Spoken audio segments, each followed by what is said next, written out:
Rencontre ce matin entre la commission ad hoc chargée de la collecte des fonds pour soutenir les sélections nationales et les acteurs du secteur privé. Il s'agit de solliciter la contribution des industriels et des organisations patronales pour soutenir les efforts du gouvernement. 8 véhicules, 34 motos, des ordinateurs et des tenues offerts aux agents des eaux et forêts. La cérémonie faite par le ministre de l'Environnement, de l'eau et de l'assainissement a eu lieu ce matin. Mesdames, Messieurs, merci de rester sur le programme de l'ORTM. Bonsoir et bienvenue au journal. Un journal que nous ouvrons avec ce communiqué. Le ministre du Travail, de la fonction publique et des relations avec les institutions communique en application des dispositions de la loi numéro 05-040 du 22 juillet 2005 que le Mawlud est une fête légale en République du Mali. En conséquence, la journée du lundi 5 janvier 2015 consécutive au jour de la fête est chômée et payée sur toute l'étendue du territoire national. Je vous le disais dans les titres, la commission ad hoc chargée de récolter des fonds pour soutenir les sélections nationales a rencontré ce matin les acteurs du secteur privé. La rencontre vise à solliciter la contribution des uns et des autres pour soutenir les efforts du gouvernement. Le point avec Al Jumatina. À 2 semaines de la Coupe d'Afrique des Nations, une commission ad hoc a été mise en place par le ministère des Sports pour récolter des fonds pour soutenir les différentes sélections nationales engagées dans les compétitions. Cette commission vient de rencontrer les acteurs du secteur privé de la place. Lors de la rencontre, le ministère des Sports a exhorté les industriels à soutenir les efforts du gouvernement. Face à ces nombreux défis, nous avons souhaité une mobilisation non seulement sociale, mais aussi une mobilisation de ressources financières pour pouvoir soutenir effectivement nos équipes. Je pense que ça a un double objectif. C'est vrai qu'aujourd'hui nous cherchons des moyens pour renforcer ce que l'État est en train de faire, mais il s'agit aussi pour psychologiquement que les jeunes se sentent soutenus par le Mali entier, pas seulement le gouvernement, mais par tous les Maliens. Accompagner et aider nos différentes équipes nationales est un engagement citoyen.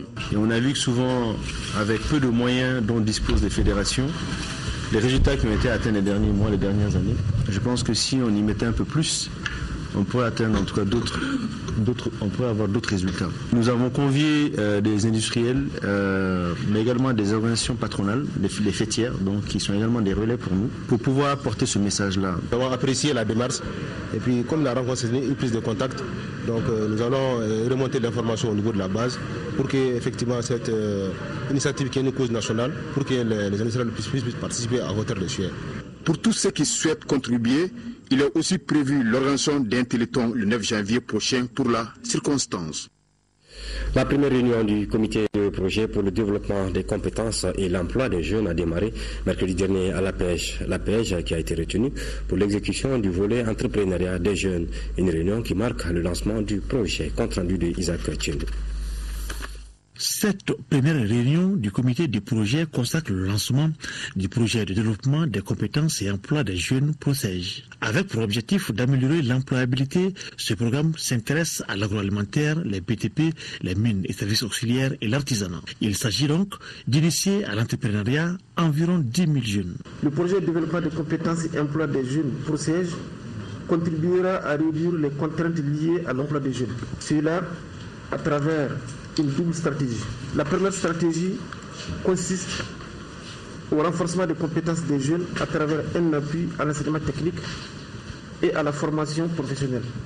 Et la seconde stratégie consistera à favoriser la création d'emplois pour les jeunes par la promotion de l'auto-emploi et le renforcement du tissu national des PME et PMI. Pour la pêche qui a été choisie pour l'exécution de ce projet, l'auto-emploi est une source inépuisable à exploiter au Mali. Initier 10 000 jeunes, dont au moins 40% de femmes, dans l'entrepreneuriat au niveau 1. Former 6 000 jeunes à l'élaboration d'un plan d'affaires simplifié et à la gestion d'une entreprise. Sélectionner et accompagner sur une période de 12 mois les 3 600 meilleurs jeunes motivés pour l'entrepreneuriat. Remettre un capital fonds de démarrage aux jeunes pour la concrétisation de leur start-up. Il y a lieu de préciser que 50 personnes seront également outillées pour être des formateurs en entrepreneuriat. Ce projet de développement est initié par le gouvernement du Mali et l'Association internationale de développement. Il devra répondre aux vœux du président de la République dans sa politique nationale de l'emploi et de la formation professionnelle en vue d'atteindre le cap de 200 000 emplois d'ici à 2018. Le Premier ministre Moussa Mara a rencontré les lauréats du concours plan d'affaires en milieu universitaire, une initiative du club Entrepreneuriat Mali en partenariat avec le groupe Next Media International. Pendant 3 mois, les jeunes entrepreneurs en herbe se sont familiarisés avec le module lié au leadership, au développement personnel, à la communication d'entreprise, entre autres. L'occasion était donc bonne pour le Premier ministre d'encourager les initiateurs et réitérer tout le soutien du gouvernement à accompagner cette idée. Près de 400 millions de francs CFA, c'est la valeur de véhicules et autres matériels remis ce matin à la Direction nationale des eaux et forêts par le ministre de l'Environnement, de l'eau et de l'assainissement qui présidait lui-même à la cérémonie. Fademba Keita. La protection et la gestion durable des ressources forestières et fauniques d'un pays aussi vaste que le nôtre nécessite la mise à disposition d'importants moyens humains et surtout matériels. C'est ce qu'a compris le ministère de l'Environnement, de l'eau et de l'assainissement à travers cette remise. La donation s'inscrit dans le cadre de la sauvegarde et de la conservation des ressources naturelles nationales. La présente dotation d'une valeur d'environ 388 millions de francs CFA provient des fonds d'aménagement et de gestion des forêts et la faune. C'est seulement de cette manière-là que les agents forestiers, les cadres forestiers peuvent se permettre de rester à l'intérieur des massifs forestiers. Il faut qu'il y ait un minimum d'infrastructures ici dans ce sens. Cet appui et la construction récente de 2 postes des eaux et forêts dans la région de Koulikoro contribuent à l'amélioration des conditions du personnel relevant de la Direction nationale des eaux et forêts. Cette importante dotation, composée de 8 véhicules tout-terrain, 34 motos Sanli, 35 ordinateurs, des tenues et accessoires et d'importants lots de pots plastiques pour la production des plans dont l'optique du soutien des programmes de reboisement confortera la Direction nationale dans sa mission. Le ministre de l'Environnement, de l'eau et de l'assainissement a auparavant procédé à la pose de la première pierre de la clôture du dépôt de transit contigu au cimetière de Lafiabougou. Financé à hauteur de 23 millions de francs CFA, les travaux sont confiés à l'entreprise Kaba Kieta Construction et Commerce Général. En plus du portail d'entrée des véhicules, le plan prévoit le logement pour le gardien de ce dépôt de près de 165 000 mètres cubes. Le premier congrès ordinaire du parti YLMA s'est tenu le 21 et 22 décembre dernier à Sikasso. À l'issue des assises, les participants ont formulé plusieurs recommandations dont l'élargissement des membres du comité exécutif du parti et le maintien de la déclaration de biens des candidats aux élections nationales. Le premier vice-président du parti était hier face à la presse pour expliquer les conclusions de ce premier congrès. Reportage de Bourama Traoré. 2 jours d'assises, 4 ateliers animés et une trentaine de recommandations formulées. Ainsi peut-on schématiser les premiers congrès ordinaires du parti YLMA. Le premier vice-président du parti en a fait le point aux journalistes. Entre Abdoulaye Diarra et les confrères, les échanges ont porté sur les recommandations du premier congrès. D'abord, au niveau des textes du parti, les congressistes ont décidé du maintien de la déclaration des biens des candidats aux élections nationales. Il y a eu l'élargissement du nombre des membres du comité exécutif central du parti de 63 à 83 membres. Également la transcription du mot YLMA en alphabet phonétique national. Ça c'est important du fait que YLMA c'est en bambara. La limitation du mandat des membres du CEC à 3 ans. Seuls 2 renouvellements sont autorisés. Ensuite, au niveau de la communication, pour faire connaître les valeurs du parti, des spots publicitaires radiophoniques seront réalisés et diffusés notamment en milieu rural. Il s'agit aussi de la publication d'un bulletin interne d'information et de la mise en place des clubs d'animation à travers les pays. Sur la régionalisation, le premier congrès ordinaire du parti YLMA a également formulé des recommandations. D'adapter le découpage administratif au contexte socio-culturel, renforcer la régionalisation pour assurer les équilibres entre territoires, mettre l'accent sur le développement économique régional pour accroître les ressources financières locales. À noter que le premier congrès ordinaire du parti YLMA s'est tenu les 20 et 21 décembre 2014 à Sikasso. Activité politique toujours, les responsables du Parti pour l'action civique et patriotique PACP étaient eux aussi face à la presse mardi dernier à la Maison de la Presse. Au centre des échanges avec les journalistes, les questions d'intérêt national et le projet des 40 tracteurs pour 40 villages de Oulé-Sebougou. Wakar Sissoko. Lors de cette conférence de presse, le président du Parti pour l'action civique et patriotique a rendu compte de la mission qu'il a effectuée aux États-Unis et en France. Le but du voyage, selon lui, est de consolider le financement du projet 40 tracteurs pour 40 villages de la commune de Oulé-Sebougou et la réception des boursiers sponsorisés. Nous avons approché des investisseurs américains qui ont exprimé leur intérêt dans ce projet. Après avoir présenté ce projet, l'objectif principal de ce projet, d'ailleurs, est de faire de Oulé-Sebougou le grenier du Mali par la mécanisation de l'agriculture. Cette politique publique locale de doter 40 villages de tracteurs chacun permettra d'éradiquer définitivement l'insécurité alimentaire et de relancer de façon significative l'économie dans la commune par la promotion de l'entrepreneuriat agricole. Par rapport à la vie politique nationale, le PACP se dit centriste. Ces dirigeants invitent l'opposition à une nouvelle manière, c'est-à-dire proposer des stratégies et actions concrètes de développement au lieu d'affaiblir le pouvoir en place. Malheureusement, certaines oppositions voudraient partager le pouvoir pendant qu'ils ne sont pas au pouvoir. Je le décris. C'est ceux qui entravent l'opposition aujourd'hui de servir le Mali. Il faut comprendre. Mais c'est aussi vrai qu'il faut poser des actions concrètes. C'est dans cette perspective que s'inscrit le Parti pour l'action civique et patriotique, et comme son nom l'indique. Le président du Parti pour l'action civique et patriotique invite les Maliens à compter sur leurs propres efforts. Le Mali n'est pas un pays pauvre. Il vit en dessous de ses potentiels, qu'il faut valoriser, a-t-il conclu. Le consortium des organisations de la société civile pour l'observation du processus électoral a tenu hier une conférence de presse. Il s'agissait de faire le point sur l'observation du consortium sur le RAVEC. Isaac Tchenou. Face à la presse, le consortium des organisations de la société civile pour l'observation du processus électoral présente le bilan d'observation du RAVEC. Composé de Caritas Mali, SOS Démocratie, du réseau de plaidoyer et de lobbying et de la Jeune Chambre internationale, ce consortium s'est fait le devoir de suivre le déroulement du recensement administratif à vocation d'état civil RAVEC. Les résultats est jugé satisfaisant. Ce que nous retenons, c'est tout d'abord une très grande amélioration du système d'enrôlement. Au début, on avait peur quand on a remarqué qu'il y avait assez d'insuffisance. Nous avons interpellé les autorités et on a demandé une prolongation du RAVEC.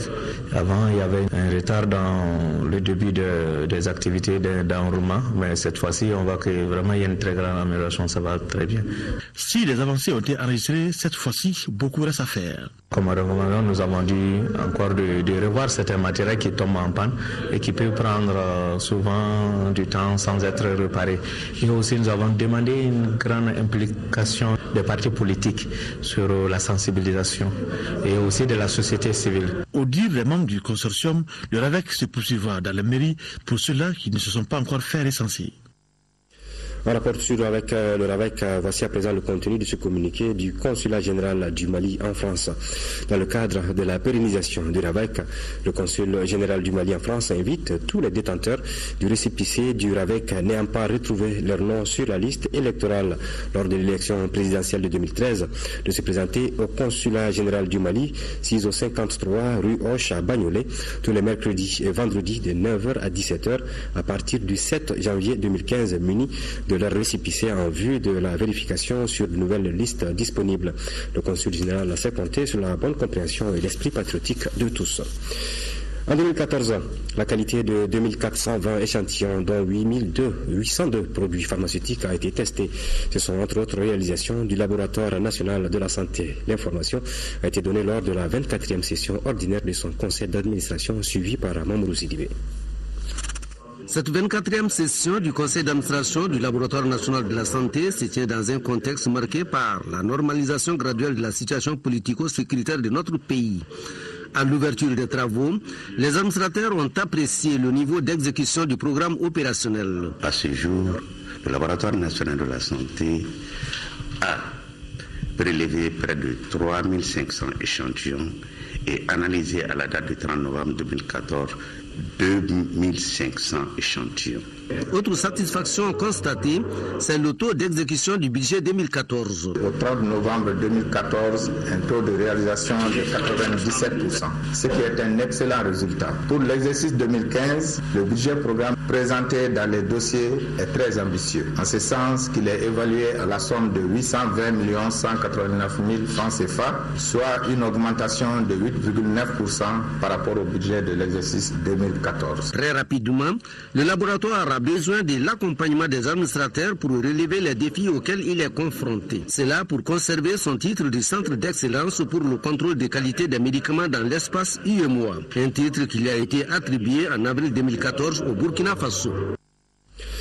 Le budget 2015 du Centre national d'odontostomatologie se chiffre en recettes et en dépenses à plus d'1,5 milliard de francs CFA. L'information a été donnée ce matin au cours de la 3e session ordinaire du conseil d'administration de l'établissement. Les administrateurs se penchent également sur le projet d'organigramme et d'octroi de primes de responsabilité. Le point avec Bourama Traoré. Le budget 2015 du Centre national d'odontostomatologie est en baisse d'1,2%. d'1,569 milliard en 2014, il est ramené à 1,549 milliard de francs CFA cette année. C'est ce qui ressort de la 37e session ordinaire du conseil d'administration du centre. La part du budget d'État est de 1,260 776 000 francs CFA, soit 81,35%. Et celle du budget autonome, 289 millions de francs CFA, soit 18,60%, et la DNDS, Direction nationale du développement social, 3 millions, soit 0,05%. Le budget 2015 du Centre national d'odontostomatologie a une particularité.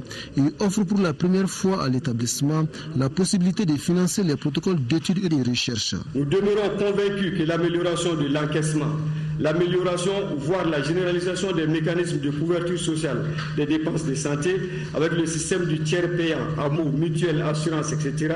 pourront augmenter plus significativement la part du budget propre.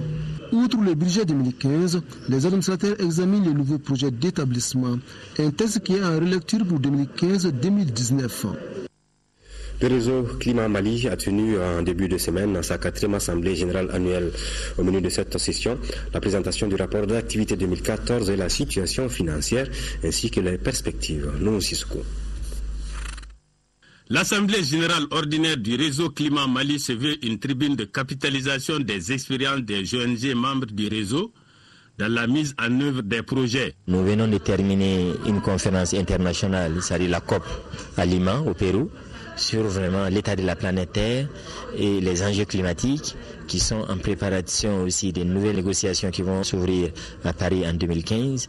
Donc nous allons vraiment voir quelle pourra être la contribution du réseau Climat Mali, les membres de la société civile ici malienne, donc à ces grands événements. Les actions du réseau Climat Mali consistent à accroître la résilience des couches pauvres et vulnérables face aux impacts du changement climatique.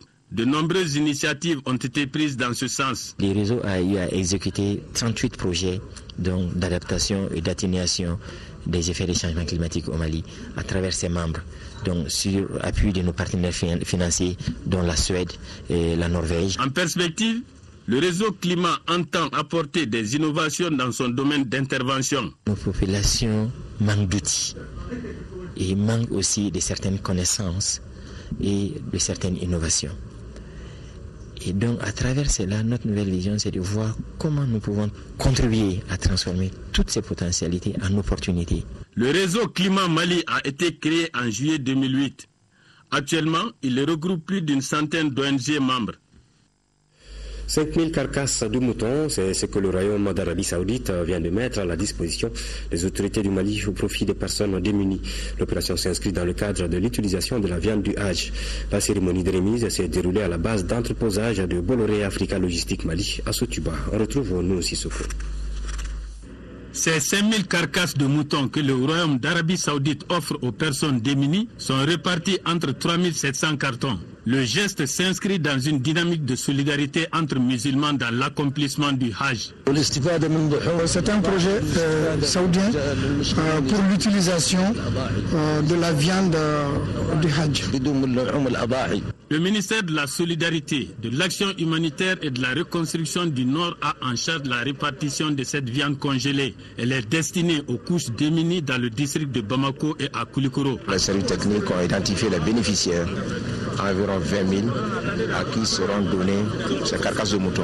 Les hôpitaux, c'est un religieux, dans les services pénitentiaires, c'est des associations de regroupement qui bénéficient de ces carcasses. Cette année, on a mis un accent aussi particulier, une innovation, pour mettre parmi les cibles, les bénéficiaires, les ressortissants du Nord, les PDI, les personnes déplacées internes à Koulikoro et à Bamako. Cette opération de don de carcasses de moutons a commencé il y a plus d'une vingtaine d'années. Dimanche prochain, notre pays célébrera le Mawlud de 2015. Comme tous les ans, l'événement réunit les fidèles musulmans de l'intérieur comme de l'extérieur. Dans le cadre des préparatifs de cette rencontre de prière, des méditations de renforcement de la foi islamique, le porte-parole du groupement des leaders spirituels musulmans du Mali, au cours d'un point de presse, a dévoilé les dispositions prises cette année. Écoutons l'imam Mahamadou Diallo, porte-parole du groupement des leaders spirituels musulmans du Mali, au micro de Fadema Keita. Le point de presse avait comme objectif principal de continuer à sensibiliser l'ensemble des prêcheurs et l'ensemble des organisateurs des Mawlud à axer surtout leurs prêches sur des thèmes essentiels, à savoir la réconciliation nationale. Vous savez, le pays en a vraiment besoin après ces crises-là. Donc il faut que les oulémas parlent de la réconciliation nationale entre l'ensemble des fils de ces pays, l'ensemble des Maliens. Et puis parler aussi de la maladie Ebola. Et nous remercions nos autorités pour avoir pris des dispositions dans ce sens-là, en nous soutenant dans les mosquées et dans les lieux publics. Donc nous demandons à l'ensemble de la communauté musulmane de respecter ces consignes données par le ministère de la Santé, vraiment éviter les poignées de main et les accolades surtout. Nous avons fait des formations ici et ailleurs, pas seulement au niveau de Ansardine, mais sur l'ensemble des territoires, surtout dans le district de Bamako. C'était 250 ici, mais avant il y a beaucoup de imams qui ont été formés et puis beaucoup d'organisateurs du Mawlud ont été formés dans ce sens-là. Les kits aussi sont déjà là, donc il n'y a pas de souci à ce niveau-là. Le Chérif Ousmane Madane Aïdara a lancé un appel aux Maliens qui sont en Guinée ou bien dans les pays qui sont touchés, vraiment de s'abstenir, de rester sur place. Voilà, c'est dans la plus grande sérénité que se passe le contrôle physique de la fonction publique à Tombouctou. Une opération qui a démarré en 6e région depuis le 29 décembre et qui prendra fin dans la première semaine de ce mois de janvier. Les agents contrôlés ainsi que les responsables de l'opération se réjouissent du bon déroulement de cette opération. Yéya Tandina. Du gouvernorat en passant par l'académie à la garnison de la zone de défense numéro 5, le personnel est mobilisé pour la réussite de l'opération. Avec l'aide du directeur de l'académie et le directeur de CAP, là, vraiment il nous a beaucoup soulagé, il nous a beaucoup satisfait pour quand même le bon déroulement du contrôle physique. Là. Ils se sont mis à notre disposition et vraiment tout va bien. Dans les locaux de l'académie où se déroule le contrôle physique du personnel de l'éducation, la file est longue. Le contrôle physique, ça s'est passé au niveau de la 5e région militaire. Bon, ils sont venus, ils nous ont donné une fiche. Il y a certains numéros qui se figurent sur les cartes Nina et puis sur nos cartes d'identité militaire. Après, ils ont émergé. Ça se passe bien ici à Tombouctou. J'ai reçu ma solde. Je suis très contente. En 6e région, le contrôle physique des agents de la fonction publique a commencé depuis le 29 décembre et prend fin le 3 janvier 2015. À Niafunké, dans la région de Tombouctou, le président des collectifs des députés est allé promouvoir la paix et le vivre ensemble avec les populations qui ont interpellé leurs représentants à l'Assemblée nationale sur les négociations d'Alger. Adama Djimde. Les députés de la région de Tombouctou s'engagent pour promouvoir la paix et la coexistence pacifique. C'est pourquoi celui élu à Niafunké vient de rencontrer l'ensemble des sensibilités de cette localité. Objectif, promouvoir la paix et la réconciliation nationale. Pour cela, chacun doit mettre du sien. Aujourd'hui, j'ai précisé aux uns et aux autres que rien ne sera possible s'il n'y a pas la paix et la sécurité. Les partenaires au développement attendent que nous aboutissions à une paix et à une sécurité pour pouvoir nous accompagner dans nos efforts de développement. M. Traoré a tenu aux populations un langage constructif pour créer et entretenir le vivre ensemble. Nous devons taire nos querelles intestines, nous devons taire nos petits conflits et sinon même nos grands conflits et nous occuper de l'essentiel. Nous sommes obligés de défendre un Mali uni, un Mali laïque, un Mali prospère.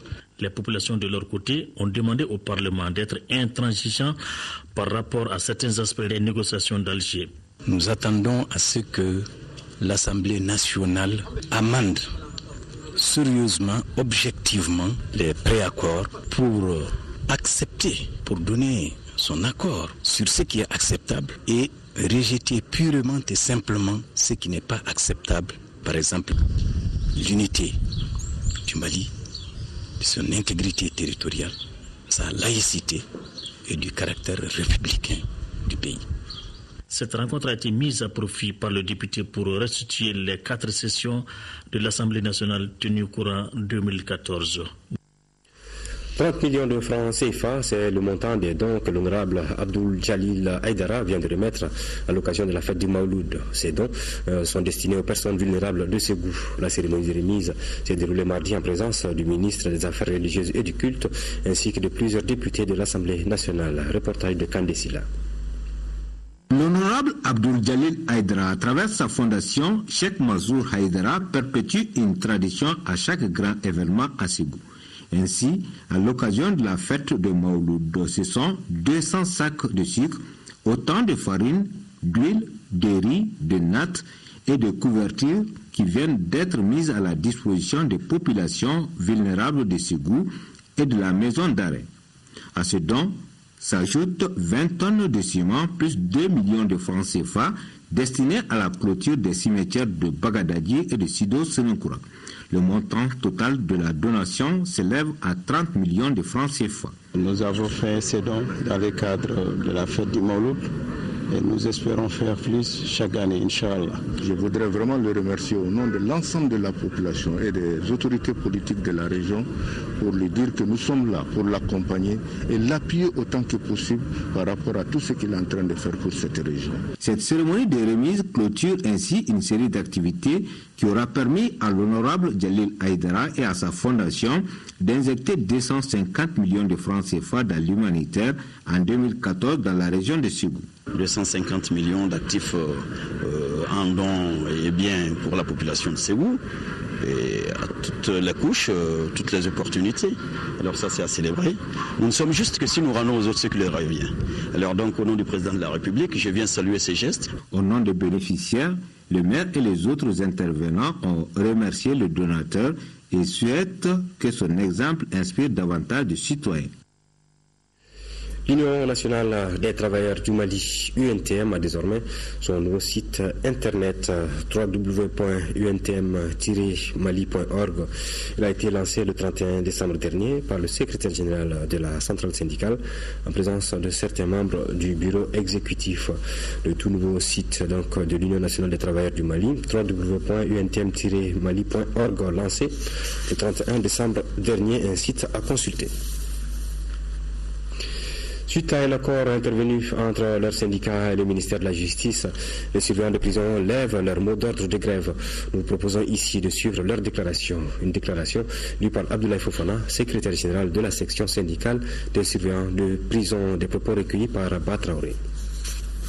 Au terme des négociations, le gouvernement et la section syndicale des surveillants de prison ont convenu de ce qui suit. Dédommagement de la partie civile, entre parenthèses les héritiers de feu Adjudant Kwala Sofara. Le gouvernement s'engage à faire droit à la doléance avant le 31 mars 2015. Accord. Statut loi pour les surveillants de prison du Mali. Le gouvernement s'engage à faire adopter un projet de loi portant statut autonome des surveillants de prison du Mali au plus tard le 28 février 2015. Accord. Amélioration des conditions de vie et de travail des surveillants de prison du Mali. Le gouvernement s'engage à doter les surveillants de prison en matériel et équipement, de sécurité avant la fin du premier trimestre 2015. Doter les surveillants de prison en tenue en application du point 5 du procès verbal de réunion de la commission de conciliation suite au préavis de grève déposé par la section syndicale de la justice en date du 5 décembre 2008 avant la fin du premier trimestre 2015. Assurer la formation initiale et continue des surveillants de prison, procéder à l'affectation des surveillants de prison stagiaires sans délai, prendre en charge la visite médicale et la formation des 2 dernières promotions avant la fin du premier trimestre 2015. Doter les directions régionales de l'administration pénitentiaire en véhicules. Accord. À la suite des débats, la commission de conciliation a fait les recommandations ci-après. Baptiser la maison centrale d'arrêt de Bamako au nom de feu adjudant Kwalla Sofara. Instituer une journée au nom du défunt. Créer une école par conséquent. Le bureau de la section syndicale s'engage à lever ce mot d'ordre de grève. Voilà, 2 malfrats de grand chemin traqués par les éléments du commissariat du 5e arrondissement de Bamako. Adama Traoré, Di Carlos et Mamadou Kamara, tous du quartier d'Amdallah en commune 4 du district de Bamako, ont été appréhendés dans la nuit du 30 au 31 décembre 2014. Sur eux, des uniformes de forces armées de sécurité, un pistolet automatique et des armes blanches. Pour en savoir plus, écoutons Mohamed Koureichi, commissaire divisionnaire au 5e arrondissement. Il est au micro de Fademba Keita. À la nuit du 30 au 31, des éléments du 5e arrondissement qui étaient à pied, qui circulaient dans le sens cimetière de la Fiabougou vers la place Cannes. Ils ont été surpris de trouver 2 jeunes au feu tricolore, la place Cannes. Un d'entre eux était habillé en noir, comme vous voyez, et l'autre était assis sur une moto à 2h30 du matin. Donc les policiers ont voulu savoir. Ils ont interpellé celui qui était en tenue noire pour lui demander d'abord pourquoi il était dans cette tenue, parce que cette tenue était une dotation. C'est ce qu'on appelle chez nous la tenue noire chevron. C'est des policiers, des gendarmes ou des gardes qui ont cette dotation. Ils n'avaient pas de galon. Donc cela a un peu impressionné les policiers, donc ils l'ont interrogé. Le langage qu'il tenait n'était pas familier, donc ils l'ont palpé, ils l'ont trouvé porteur d'un pistolet. Donc ils l'ont conduit au commissariat. Et tout de suite, nous avons procédé à une perquisition. On a trouvé chez lui ce que vous voyez, des gourdins, des coupes-coupes, des marteaux. Et tout le monde sait que quand vous avez un arsenal comme ça, vous êtes un bandit, vous êtes un malfrat. Tout le monde sait que la sécurité zéro n'existe pas. Mais nous nous battons tous les jours pour traquer ces malfrats. C'est pour que les gens puissent dormir. Voilà, c'est la fin de cette édition. Merci de l'avoir suivi et toutes nos excuses pour cette fois quelque peu enrouée. Bonne suite des programmes sur votre télévision nationale. Bonsoir.